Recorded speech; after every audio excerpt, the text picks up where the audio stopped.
নমস্কাৰ বন্ধু বান্ধৱীসকল, আজি আকৌ এটা নতুন ভিডিঅ' সৈতে আহিলোঁ। বহুত দিন পিছত আহিলোঁ কাৰণ গা বেয়া হৈ আছিলে, সেইকাৰণে ভিডিঅ' দিব পৰা নাছিলোঁ। আৰু এয়া কঁঠালৰ গুটি কোনে কোনে খাই ভাল পায় জনাবচোন। মোৰতো খাই বহুত ভাল লাগে। আৰু এয়া কঁঠালৰ গুটিৰ লগত লাও আগ বনাম, খাই যে কি মজা লাগিব নহয়। আপোনালোকে খায়নে নাই জনাবচোন। মইতো খাই বহুত ভাল পাওঁ।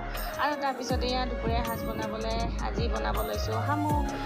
দুপৰীয়া সাজত খাবলৈ বহুত টেষ্টি। আপোনালোকে কোনে কোনে ভাল পায় জনাবচোন। শামুকখিনি ধুনীয়াকৈ মই আদা নহৰু জলকীয়া পিঁয়াজ দি ধুনীয়াকৈ এইখিনি একদম ভাজি ল'লোঁ, নিমখ হালধি দি মেলি ভাজি মেলি। আৰু এইফালে মামীয়ে কাটি আছে মান কচু, এইখিনিও ভাজি বনাম ধুনীয়াকৈ কঁঠালৰ গুটিৰ লগত।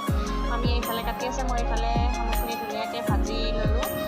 ধুনীয়াকৈ একদম ভাজি ল'ব লাগিব, যেতিয়ালৈকে ফুটি নাহে টুটুক টুটুককৈ তেতিয়ালৈকে ভাজি থাকিম। এয়া আমাৰ এতিয়া শামুকখিনি ৰেডি হৈয়ে আহিলে, পূৰা ধুনীয়াকৈ ভাজিলোঁ, বহুত সময় ভাজিলোঁ। এতিয়া ধুনীয়াকৈ সেই দালিখিনি যে বইল হ'ব দিছিলোঁ আৰু মাটিমাহৰ দাইল মচুৰ দাইল মিক্স কৰি কিনে দিছিলোঁ কাৰণ মাটিমাহৰ দালিখিনি যে অকণমান কম আছিলে, সেইকাৰণে দুটা দাইল মিক্স কৰি কিনে দিছোঁ।